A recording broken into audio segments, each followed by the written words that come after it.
মানুষ চলার পথে বিপদ আপদ থাকবেই, আর সেই বিপদ আপদ অতিক্রম করে যেতে হবে।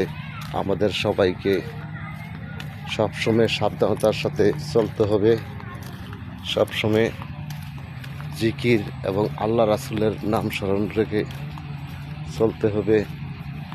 এটাই হচ্ছে স্বাভাবিক কথা। তো মা বাবার নাম স্মরণ রেখে মা বাবার জন্য দোয়া রাখতে হবে, মা বাবার ইজ্জত সম্মান রেখে চলতে হবে। এটাই হচ্ছে আমাদের প্রধান কাজ। আর আমাদের ছেলেমেয়েরা কখন কোথায় যায়, কিভাবে চলে, সেদিকে লক্ষ্য রাখতে হবে, খেয়াল রাখতে হবে। এটা হচ্ছে আমাদের কাজ। তো জীবন যতক্ষণ আছে বিপদ ততক্ষণ থাকবেই, তারপরও সাবধানতা অবলম্বন করে চলতে হবে। সে এখানে বিদায় নিলাম।